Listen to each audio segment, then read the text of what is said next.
sei aqui quantos já ouviram falar de um homem chamado Marcelo Nascimento da Rocha. Quem aqui já ouviu falar de Marcelo Nascimento da Rocha? Eu acho que não. Pois esse homem é considerado um dos homens mais mentirosos do mundo. Não é um título, eu acredito, desejado. Mas eu me deparei, na verdade eu já conhecia a história desse rapaz, por alto assim, até que parei para ver um documentário sobre a vida dele. Foi feito um documentário e um livro sobre a vida do Marcelo. O Marcelo começou a sua carreira bem cedo. Ele, parece que aos 19 anos, se passou por policial. Porque queria passar umas férias na praia e não tinha dinheiro para se hospedar. Então ele estudou um pouco a linguagem dos policiais, e se passou por um policial muito conhecido de um grupo especial da polícia do Paraná chamado dos Tigres. Era um grupo de operações especiais. E assim ele vai para o Rio de Janeiro com um policial e fica hospedado na delegacia, e ali chega a dar voltas com a patrulha, com o carro da polícia. Chega a inclusive prender um traficante, até que descobriram que era mentira e ele foi preso. Então ele percebe que poderia fazer isso com mais intensidade. A sua pena não foi tão grande assim, e logo depois ele estava solto.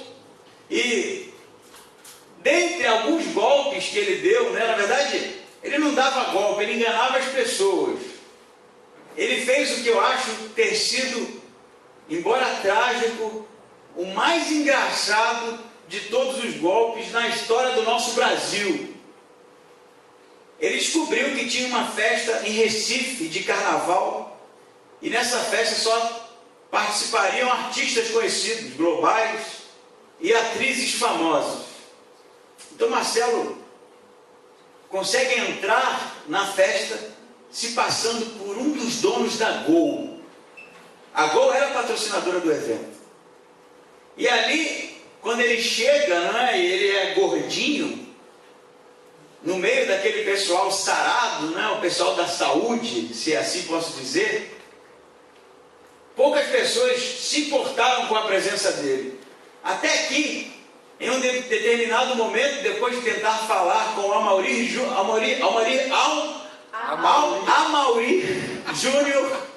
eu acho que todo mundo sabe quem é aqui, eu acho que temos pessoas que gostam do programa da Amaury Júnior.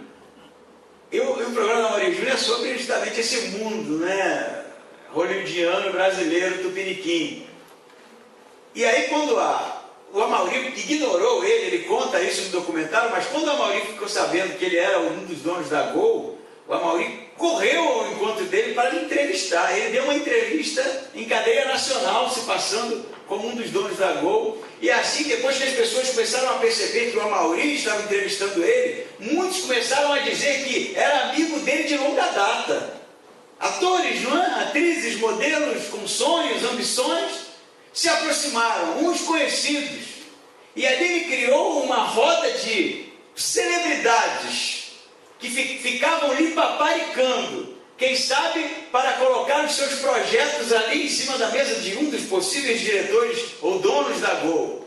A história vai ficando mais cômica porque algumas pessoas reconheceram que ele não era dono da Gol, mas não falaram nada, porque estavam vendo o mico que estava acontecendo naquela festa. A festa durou uma semana, e por uma semana ele se passou como um dos donos da Gol. Inclusive, conseguiu um helicóptero de uma das pessoas que tinha dinheiro, que disponibilizaram. Inclusive, Marcelo sabia pilotar helicópteros, e levou Amaury Júnior e companhia para dar uma volta em Recife de helicóptero. Depois, fretou um jato de alguém também que tinha recursos. E na hora de embarcar, a Polícia Federal chegou, por causa de alguma outra denúncia. Então, quando pediu o documento de todo mundo, ele fala no documentário, eu ia passar batido, ele fala. Ele não ia me pegar. Até que um dos atores gritou, com tamanha arrogância, o que é isso, rapaz? Você está pedindo o documento logo do dono da Gol. E aí ele falou, aí o negócio ficou feio, porque o policial federal olhou para mim e procurou saber e descobriu que eu não era o dono da Gol, e a gente quase embarcou, porque ele queria levar o pessoal para viajar de graça no jatinho. Essa é a história desse homem. E se você olhar ou procurar o documentário, você vai ficar impressionado, não com a habilidade dele mentir, que tem, mas a mentira dele é sempre em cima dos desejos dos outros. É aquilo que a pessoa mais precisa, é onde ele mente. Aquilo onde a pessoa está mais, quem sabe, vulnerável em suas ambições, que ele trabalha. Assim ele consegue. Inclusive, a menina do documentário, que lhe propôs fazer documentário e livro, e marcou uma data para voltar na cadeia onde ele estava preso, depois do ano novo, quando chega lá, ela conta que ele já estava aborrecido, porque ela estava demorando muito. Ela disse, mas eu marquei a data que foi combinada. Ele falou, não, você demorou muito, e eu já fui procurado por outras pessoas, e a proposta é muito melhor do que a sua. Então ela, preocupada com perder a oportunidade, lhe propôs 50%. Ele assinou, e depois disse, veja como é fácil enganar as pessoas. Ele estava mentindo no próprio documentário sobre a vida dele. A mãe dele conta rindo das peripécias. Eu particularmente não sei aonde ela vê graça. O filho preso, porque é um dos maiores mentirosos da história do mundo. Mas é justamente sobre isso que eu queria lhe falar. Não sobre a mentira necessariamente, mas essa necessidade que as pessoas têm de viver de aparência. E é justamente onde Marcelo trabalha. É justamente onde os Marcelos da nossa caminhada entram. No momento em que a gente, por causa de, quem sabe, trajetórias traçadas por nossos corações, acabamos por viver uma vida que não é a vida real, que não é a vida em que conhecemos na nossa intimidade, e sim as aparências, para quem sabe alcançar os objetivos. Uma vida de aparência. Eu queria conversar com você hoje à noite sobre uma igreja de aparência.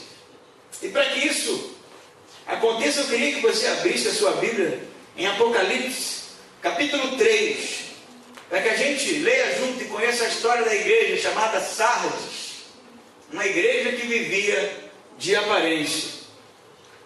Apocalipse, capítulo 3, a partir do versículo 1, diz assim: escreve ao anjo da igreja em Sardes, assim diz aquele que tem os 7 Espíritos de Deus e as estrelas: conheço tuas obras, tem fama de estar vivo, mas está morto. Fica alerta e fortalece o que ainda resta e estava para morrer, porque não tenho achado tuas obras perfeitas diante do meu Deus. Portanto, lembra-te daquilo que tens recebido e ouvido, obedece e arrepende-te, pois se não estiveres alerta, virei como um ladrão, e tu não saberás a que hora virei contra ti. Mas em Sardes também tens algumas pessoas que não contaminaram suas vestes. Elas andarão comigo, vestidas de branco, pois são dignos. Assim, o vencedor será vestido de vestes brancas, e de maneira nenhuma riscarei seu nome do livro da vida, mas pelo contrário, reconhecerei seu nome diante de meu Pai e diante de seus anjos. Quem tem ouvidos, ouça o que o Espírito diz às igrejas. A história da igreja em Sardes, ela é, eu diria, peculiar. Nas 7 cartas, as sete igrejas. Porque Sardes, diferentemente das outras igrejas, não tem obras. No momento em que Jesus fala através de João, conheço tuas obras, Sardes não tem nada para dizer. Ela é a única igreja de todo o grupo que só tem pontos negativos. Não há nada aqui em que Jesus em um determinado momento exalte, elogie. E ele começa falando, como em todas as outras cartas, escreve ao anjo da igreja em Sardes: assim diz aquele que tem os 7 Espíritos de Deus e as estrelas. E aqui essa concepção cétupla do Espírito de Deus tem um elemento de perfeição, de completude, de algo que é pleno. A ideia dos 7 espíritos, porque justamente são 7 igrejas que estão sendo tratadas, tem um elemento de autoconhecimento da parte de Jesus de tudo que acontece em todas as igrejas. Ele tem os 7 espíritos, ele tem aquilo que é o escaneador dos corações, ele tem o conhecimento de todos os detalhes, de todas as informações, e nada pode ser escondido dele. Assim como ele também tem as estrelas. E foi falado no início do estudo que as estrelas são os líderes, né, os pastores, os que são ali representantes espirituais da igreja. Assim Jesus está dizendo que ele é aquele que tem os 7 espíritos, ele é aquele que tem o conhecimento, e ele é aquele que também tem as estrelas, ele tem a liderança, ele tem os pastores, ele tem os bispos em sua mão. E ele vai dizer: conheço tuas obras. Se você for ler com cuidado nas outras cartas, as obras, e no grego, a palavra remete a trabalho, conheço o teu trabalho, conheço aquilo que você tem feito, a expressão é positiva. Toda vez que Jesus vai dizer nas cartas, conheço tuas obras, sempre vem algum ponto positivo da igreja. Mas parece que em Sardes até mesmo isso é irônico. Porque quando ele diz, conheço tuas obras, as obras da igreja, o trabalho da igreja, o fruto da igreja, era justamente o fato de ter fama de estar vivo, mas ela estava morta. Parece que nessa seção da carta, tudo que a igreja tinha de positivo era a fama, que não condizia com a realidade. Tudo que a igreja tinha de positivo era um momento no passado em que as coisas aconteceram de maneira saudável, mas que não aconteciam mais. E a igreja agora vivia justamente desse tempo, dessa fama, desse momento histórico da igreja. Mas na verdade aquilo era tudo aparência, porque embora eles dissessem ou demonstrassem que era uma igreja saudável, ou fizessem com que os outros olhassem para ela e de alguma forma elogiassem o estado atual da igreja, Jesus vai dizer: vocês vivem de aparência, porque embora vocês pareçam estar vivos, no fundo eu sei, porque nada me escapa, vocês estão mortos. Isso é crítico. Porque o que seria parecer, aparentar vida, mas no final das contas, no íntimo, não ter sequer o brilho dela? O que seria para os outros passar, quem sabe, a imagem de algo saudável, de algo que frutifica, quando na intimidade tudo que restava era a ausência de vida, a não vida, a morte? Essa era a igreja de Sardes.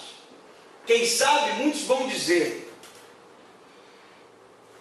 a igreja de Sardes fosse uma igreja irrelevante. Não tem em Sardes nicolaítas, não tem em Sardes nenhum tipo de heresia, não tem Jezabel, não tem nenhum grupo forçando, oprimindo, não tem perseguição, não tem prisão, não tem nada em Sardes. Sardes não passa por momento de tribulação nenhuma. Sardes não passa por opressão nenhuma. A igreja de Sardes é uma igreja que está de bem com a sociedade do seu tempo. Não diz, inclusive, que tem uma heresia no seio de Sardes. Jesus em nenhum momento pontua isso. Ele poderia dizer: vocês estão deixando a imoralidade, vocês estão... Não tem nada. A igreja de Sardes é uma típica igreja onde tudo funciona, aparentemente tudo está bem, as coisas estão no seu lugar. Quem sabe, eu diria, fazendo uma analogia, a música está boa, o espaço é agradável, as pessoas são bonitas, mas ela está morta. Porque justamente ela não produz nada. Nada. É um grupo de interesse. É um grupo do encontro. É um grupo onde as pessoas estão juntas. Quem sabe, compartilhando da mesma filosofia, da mesma crença, mas não produz absolutamente nada. Sardes não incomoda os pagãos, a idolatria, Sardes não incomoda as religiões místicas, Sardes não incomoda os hereges, Sardes não faz nenhuma diferença, estando ou não estando inserida no seu tempo. Embora a gente possa, com, quem sabe, os nossos botões, pensar em inúmeras igrejas, não é? Que são irrelevantes para o nosso tempo, eu penso que, muito mais do que isso, a carta à igreja de Sardes é uma carta a cada um de nós. A cada um de nós. É como se Jesus estivesse dizendo, através da carta historicamente direcionada para essa igreja, para nós hoje. Porque o grande risco que temos, o grande risco que corremos é justamente viver uma vida de improdutividade. É viver uma vida estacionada, viver uma vida de ociosidade espiritual. Eu tenho falado muito sobre não viver um evangelho particular, que é só seu, sabe, que fica ali só entre quatro paredes. Mas eu acho que o problema de Sardes, a doença de Sardes é muito pior, é indiferença. Porque às vezes a gente não fala para as pessoas do evangelho, a gente não produz por tantos e tantos motivos. Mas o que está acontecendo aqui, é a doença que eu acho que é latente, e por isso que eles estão mortos, é que eles são indiferentes, inclusive à morte dos outros. Eles são indiferentes ao tipo de espiritualidade negativa que as outras pessoas inseridas na sua realidade estão vivendo. Eles são indiferentes para a condição espiritual de morte das pessoas, eles não se importam. A doença de Sardes. E a minha pergunta para você é opressora hoje. Até que ponto a gente, quando eu falo a gente, eu também me insiro nisso, não está parecendo com isso? Até que ponto a gente nem se importa? Até que ponto toda a nossa teologia é mero discurso? Até que ponto todo o nosso cristianismo é apenas política? Porque a gente nem se importa. Porque a gente está muito mais, eu diria, nessas condições, voltados para a gente mesmo. E a gente seleciona quem vai fazer parte do nosso círculo de amizade, sabe? Que seja parecido com a gente, para não causar tanta dor de cabeça. E quantos grupos religiosos vivem assim? Grupinho fechado, tem os eventos, né? O churrasquinho funciona, a gente está sempre na casa das pessoas. Alguns vão dizer, inclusive, que nem precisam da igreja para ter comunhão com Deus. Sabe, eu acho que isso é o máximo que se pode chegar de indiferença. Indiferença para os que se perdem, indiferença para o momento crítico espiritual que a nossa sociedade tem vivido, indiferente para com a causa pela qual Jesus morreu, indiferente pela causa pela qual os apóstolos morreram, porque todos esses pagaram o preço, porque se importam com as pessoas, porque se importam com a pregação do Evangelho, que é a única que pode trazer vida para esses que estão mortos. Mas quando a doença de Sardes nos pega, a indiferença, a vida de aparência, aí estamos mortos. Mortos. Embora nosso cabelo às vezes pareça na moda, as nossas roupas estão completamente contextualizadas com a realidade da moda em que nós vivemos, o nosso palavreado, a maneira como a gente se expressa, embora tudo isso pareça produzir vida, se não há, eu diria, a relevância para o tempo em que a gente vive, na pregação daquilo que é a palavra de vida para o homem, da nossa parte, estamos mortos. Estamos mortos. E a minha primeira pergunta para você é: o que você tem produzido para o reino de Deus? Se você estivesse agora sendo perguntado pelo próprio Jesus, mostre-me seus frutos, o que você teria para mostrar? Já fez essa análise? Eu sei que a salvação não é pelos frutos, mas os salvos produzem frutos. O fruto do Espírito Santo. E essa é a pergunta que incomoda. E a gente não pode deixar que a nossa vida espiritual se torne uma vida religiosa somente. Ele continua falando, e não pense você que está ruim o suficiente, que ainda vai piorar. Ele diz assim no versículo 2, fica alerta e fortalece o que ainda resta e estava para morrer, porque não tenham achado tuas obras perfeitas diante do meu Deus. daquilo que tens recebido e ouvido, obedece e arrepende-te, pois se não estiveres alerta, virei como um ladrão, e tu não saberás a que horas virei contra ti. Parece que agora Jesus, que acusou, Jesus vai dizer o que irá acontecer caso eles não mudem este quadro. E ele vai dizer: fortalece o que ainda resta para morrer. E interessante que no grego a expressão pode ser traduzida também com fortalece ou cuida daquilo que está morrendo. Pode ser também olhe para ti mesmo, fique atenta, porque vocês estão como que agonizando em um quadro crítico de morte. Essa é, na verdade, o aviso que Jesus vai dar para que eles se tornem alertas, não é para que eles guardem aquilo que está se apagando, aquilo que está se perdendo, porque senão ele fala: virei contra ti, como um ladrão. Inclusive, vir como um ladrão é uma entidade teológica no Novo Testamento. Jesus diz que virá como um ladrão em outros momentos. Ele diz que chegará de surpresa, ele diz que chegará no momento em que todos menos esperam. Você sabe que, como toda a carta no grupo das 7,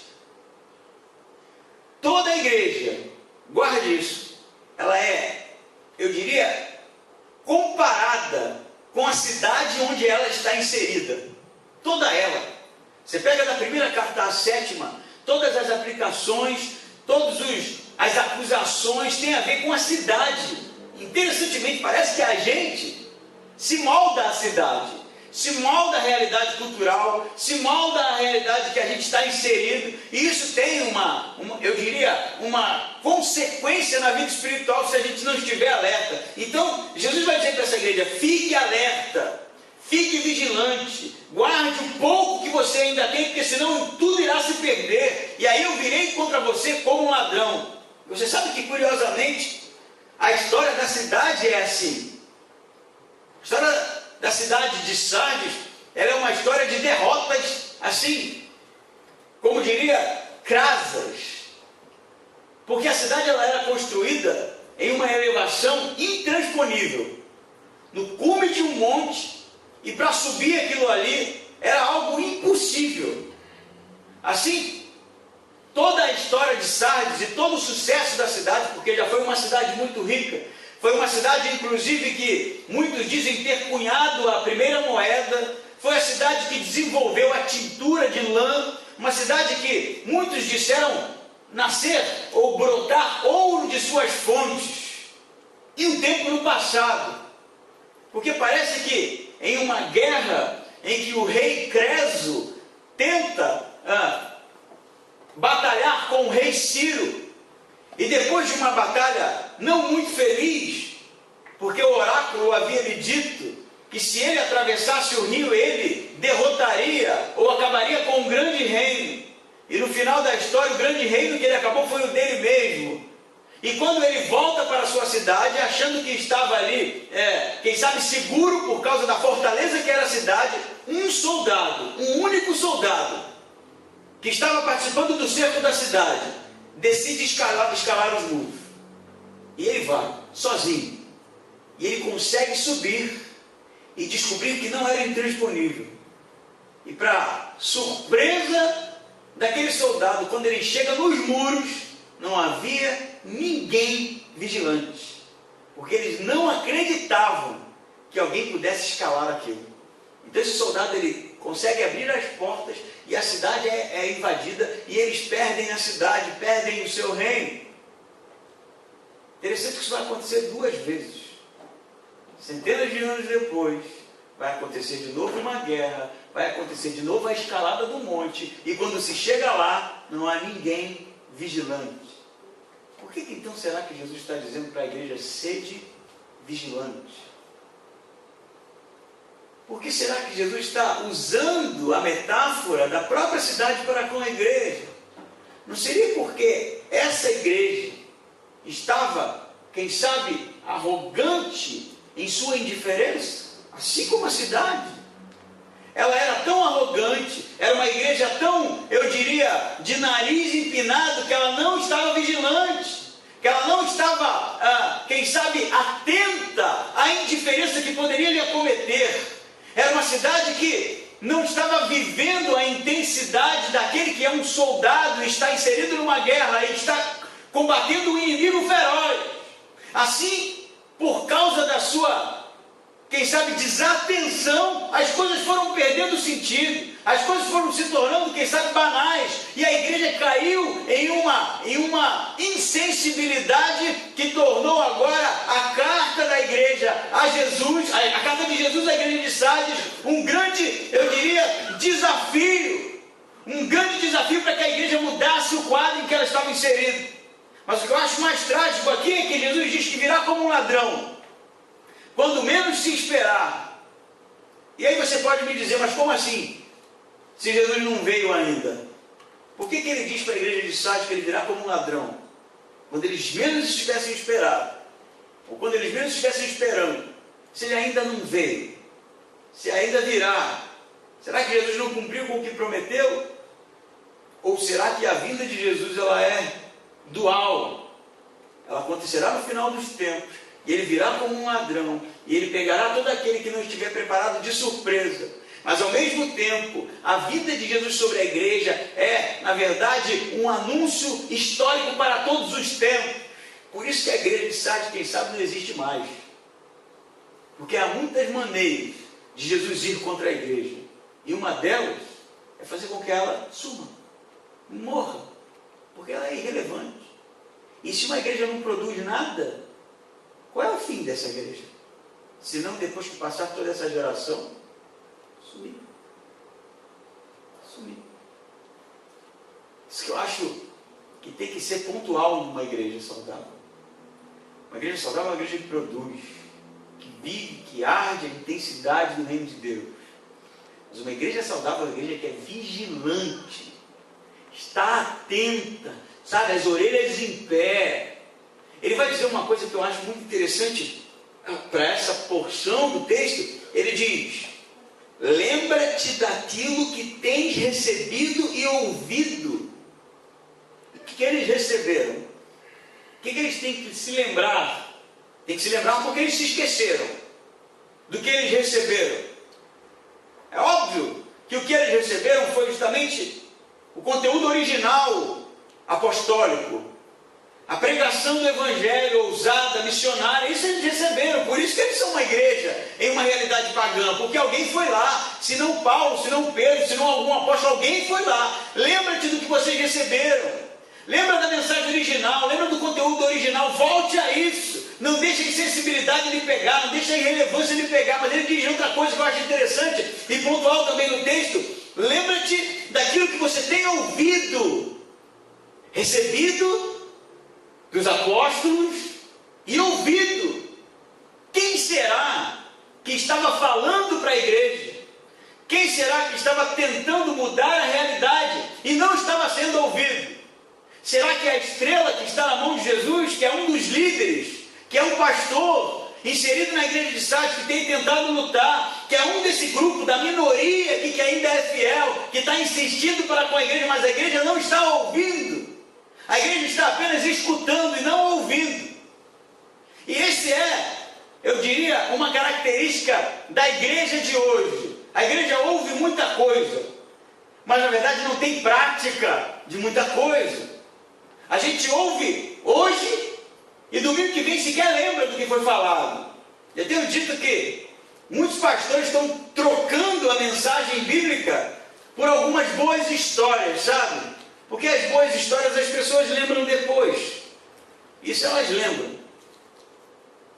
Eu posso até aqui ser, eu não vou citar nome porque eu não quero gerar problema, mas uma coisa que me entristece muito é ver pastor ir para o púlpito para ficar fazendo piada.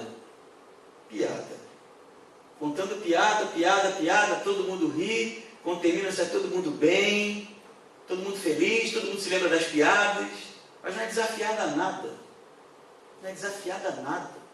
Porque as pessoas não querem mais ouvir. As pessoas não querem mais ser desafiadas, sabe? A gente saiu daqui, eu fui na maior expectativa porque tinha sol. Chegamos lá, desabou uma água danada, até pedra de granizo caiu, e aí e agora, né? Como é que a gente faz? Porque gera alguma expectativa, né? E um grupo pequeno como o nosso, acho que aqui chegou a 20 pessoas. 20, né? Mais 20 de outra igreja, mais um grupo, formou um grupo bom. E aí no final do dia, tem um culto, e aí você vê as pessoas se decidindo. Não foi por causa da mensagem, foi por causa do trabalho. Porque a igreja estava presente. Porque a igreja saiu do conforto, colocou o pé no chão, avançou. Isso que a igreja tem que fazer. A gente tem que guardar aquilo que a gente recebeu e colocar aquilo que a gente tem escutado. Eu não estou falando do Jossi, não, porque o Jossi está escutando igual você. Eu sempre tenho dito isso. Não sei se você sabe, não sei se eu já falei com você, uma das técnicas ensinadas para pregação é você nunca dizer eu, dizer você tem que mudar, você tem que fazer. Eu nunca gostei disso, porque quando eu falo você, eu me excluo disso, e eu estou junto disso. O texto tem que falar para mim antes, tem que tocar no meu coração antes, e o desafio também é para mim, de avançar, porque tem vezes que eu não quero ir, eu quero ficar em casa, caramba, curtindo meu filho, minha família, fazendo um churrasquinho. É isso que eu quero fazer, é isso que o corpo pede.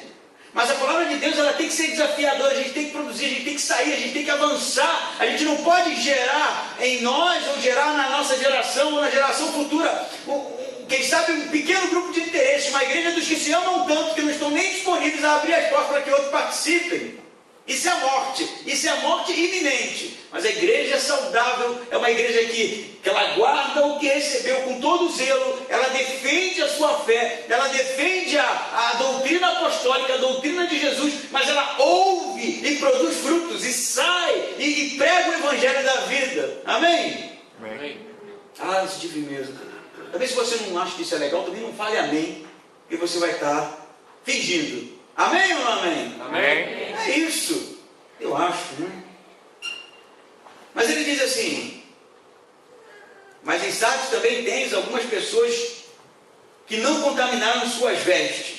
E algumas pessoas aqui, se você olhar no original, é pouquinho, é bem pouquinho, é uma parcela mínima da igreja. Quem sabe, esse que tem falado para que a igreja ouça e mude, na contramão de tudo que tem acontecido nessa igreja. Ele fala que tem algumas igrejas, na verdade, a igreja de Sardes tem algumas pessoas que não contaminaram suas vestes, elas andarão comigo, vestidas de branco, pois são dignas. Assim o vencedor será vestido de vestes brancas. De maneira nenhuma arriscarei o seu nome do livro da vida, mas pelo contrário, reconhecerei seu nome diante de meu Pai e diante de seus anjos. A ideia da roupa branca aqui, ela tem a ver com santidade, sim, por causa da questão do branco que é tratado em todo o Novo Testamento, mas parece que tem um elemento muito importante, que é aquele que vence, porque quando se vencia uma batalha, o grupo que andava junto com o vencedor, ele era vestido com roupas brancas, que ali na verdade tinha o significado de que eles eram os que combateram e saíram vencedores mesmo. E parece que a ideia de Jesus é de, como sempre, prevalecer e ser premiado, não somente ser premiado, ganhar um prêmio, mas estar junto com aquele que é o vencedor, o Cristo, aquele que virá, andar junto. Mas o que eu acho que a gente pode salientar com, quem sabe, mais ênfase no texto é que ele fala que de maneira nenhuma arriscarei um nome desse do livro da vida.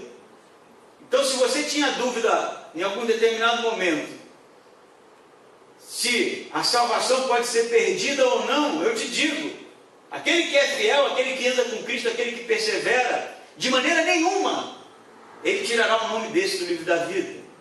Entendeu isso?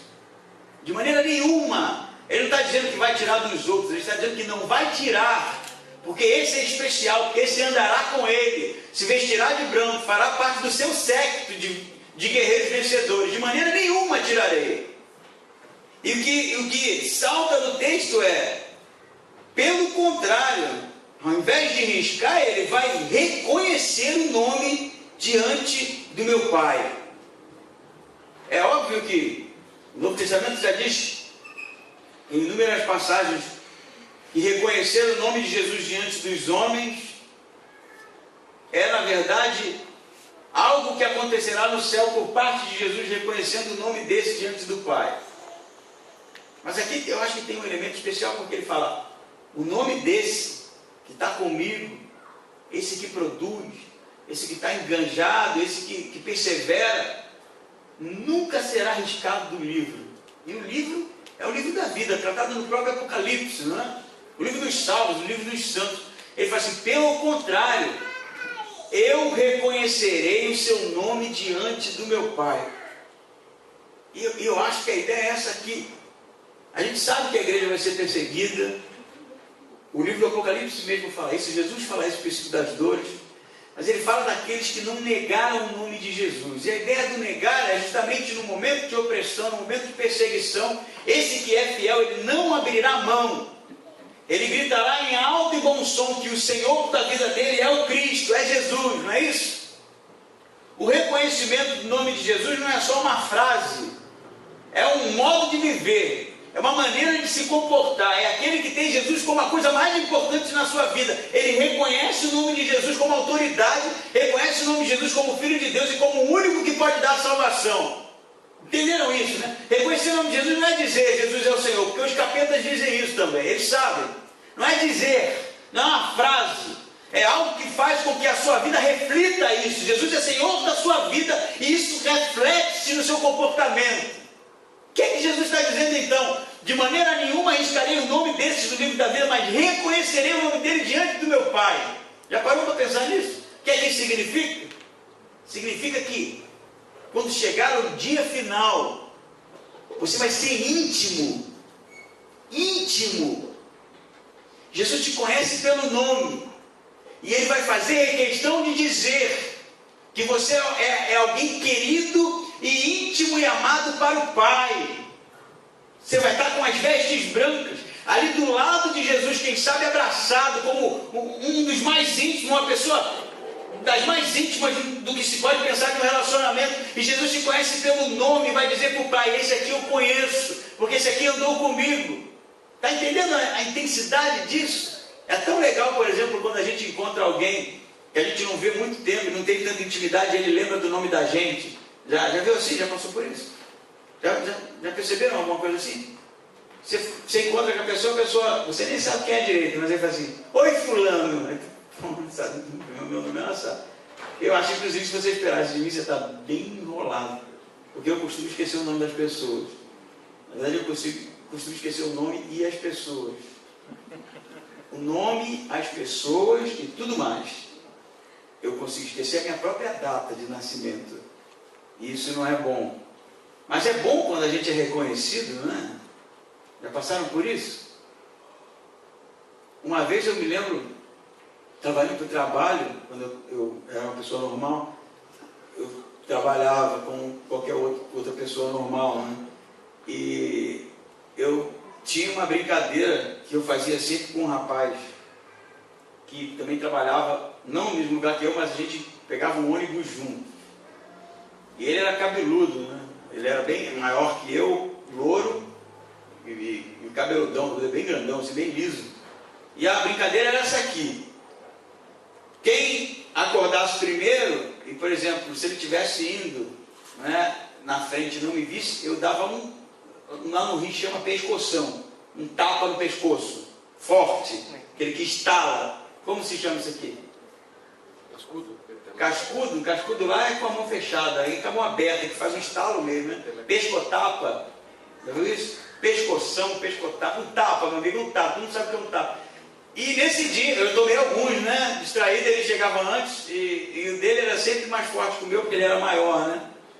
E nesse dia eu vi, Cristiano é o nome dele. Cristiano andando, distraído, cara, eu falei, agora, meu amigo, ele vai pagar tudo que ele tem me feito todo esse tempo. Eu sei que eu dei uma corridinha e pulei, sabe? Tipo UFC.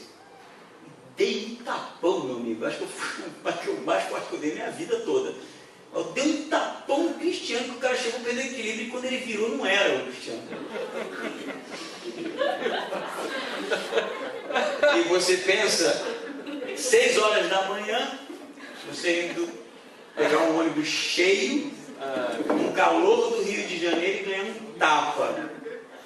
ele olhou para mim com olhos como que de fogo. E eu pensei, vou morrer. E eu só consegui falar assim, cara, desculpa, eu pensei que fosse outra pessoa. Ele disse assim, não tem problema não. Porque a coisa estava tão ruim para ele, que é só mais um tapa. Mas não ser reconhecido é um problema, não é? Eu lembro de outra, eu vou trazer a memória de você aqui. E essa aconteceu aqui em Blumenau. Eu estava em casa, fui no mercado Cooper, e quando eu estou subindo a escada rolante, vi um conhecido do Rio de Janeiro, no Cooper, no Garcia. Não, impossível, impossível. Eu não sei se o Vinícius lembra dele, do Chuchu. Não lembro, ninguém lembra do Chuchu. O apelido do cara era Chuchu. O apelido dele era tão forte que nem o nome eu sabia. Eu só sabia que o apelido dele era Chuchu. Sempre chamei o cara de Chuchu. E eu vi o Chuchu na escada rolante e falei, cara, não é possível. Eu ainda dei uma olhada melhor, assim, que ele estava um pouco mais longe. Eu falei assim, cara, é o cara mesmo. Fiquei espasmo. Aí, quando terminou a escada rolante, eu peguei pelo braço e falei, Chuchu! Que ele olha, não era. Aí ele riu. E falou assim, obrigado. Tudo que eu queria ouvir era alguém me chamar de Chuchu no mercado. Ele falou, ainda era um canalho. O cara ficou brincando, ele falou, nem promoção de legumes é hoje. Chuchu, vou falar com a minha esposa. Eu falei, cara, foi mal, cara, confundi. Eu falei, não precisa de desculpa, cara, adorei e tal. Eu fiquei com a cara vermelha. Falei assim, vai sair amanhã no jornal, o pastor fica assediando as pessoas no mercado, chamando de Chuchu, né, meu Chuchu. Mas o que eu quero dizer com esse exemplo aqui, quando não há um reconhecimento, há toda sorte de estranhamento, pode acontecer todo tipo de constrangimento, não é?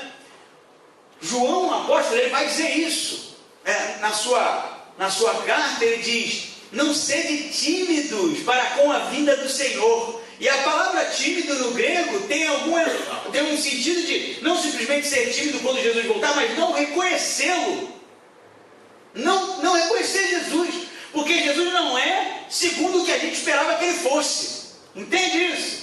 É um Jesus que não tem nada a ver com o original. É um Jesus que a gente construiu. Que não é um Jesus dos evangelhos. Eu acho que o problema, eu diria, desse tipo de afastamento do evangelho apostólico, da doutrina, é que a gente acaba por cultuar um Jesus que não tem nada a ver com o Jesus da Bíblia. Por isso, quem sabe que o evangelista aqui está dizendo para a gente, né, e através do que Jesus disse para ele, preserva o que você tem, porque senão eu vou vir como um ladrão, você não vai estar esperando, você vai ser pego de surpresa, porque você não está guardando e ouvindo e colocando em prática aquilo que eu tenho dito. Por isso que a mensagem é de guardar o que ainda resta. Que resta do evangelho original em você? O que precisa ser mudado para que a gente saia desse papel, quem sabe, eu diria, conforto, que tantas vezes a gente gosta de estar. O que é que tem que acontecer a gente para que a chama brilhe de maneira incandescente? Para que a gente saia desse estado de passividade cristã espiritual. Ele termina dizendo que vai confessar um nome desse diante do Pai e de seus anjos. E como sempre termina falando, quem tem ouvidos, ouça o que o Espírito diz às igrejas. Sabe, tem uma história que me emociona, que é a história de um grande compositor e guitarrista chamado Eric Clapton. Eric Clapton já foi chamado de o deus da guitarra. Não por ser alguém extremamente técnico, mas por ser alguém extremamente, eu diria, elegante no que faz. Há elegância em Eric Clapton. Mas você sabe que ele passou por umas situações que eu acho que servem como ilustração para a gente. Em 1992, se eu não me engano, Eric Clapton havia se programado para levar o filho e a sua mulher ao zoológico. E um homem como aquele não tem vida por muito tempo, não é? E quando ele estava no caminho da casa ou do apartamento que ficava no 53º andar de um prédio, ele recebe uma ligação de sua mulher histérica, que não sabia muito bem dizer o que estava acontecendo. Então ele corre para aquele apartamento e quando ele chega lá, ele descobre que o seu filho de 4 anos havia caído da janela do 53º andar de um prédio. E tudo que ele encontra são os restos do filho no asfalto. Aquele homem vai sofrer de uma maneira, ele diz, intensa. Ele vai chegar a questionar se valia a pena viver, porque a perda foi muito grande. Mas parece que algo brotou naquele homem, a ponto dele compor a música Tears in Heaven, Lágrimas no Céu. A música que ele fala da perda, e de que muitas vezes é difícil continuar, vai dizer Clapton. E o tempo faz com que a gente se torne cabisbaixo, e a vida pesa sobre a gente. Mas ele avança. Ele canta e diz, é preciso continuar o meu caminho. Eu poderia dizer como um fênix, Eric Clapton se ergue e continua a sua vida. Ele chega a dizer na sua música, será que você me reconheceria no céu? Será que você me tomaria pela mão? Está falando do seu filho, da perda. E eu sei que muitas vezes a gente é tomado por tantas coisas que nos dá vontade de desistir, sabe? Parar tudo. Às vezes a gente entra num casulo espiritual, que a gente não quer se frustrar, a gente não quer se machucar, a gente não quer ter medo, a gente quer ter segurança.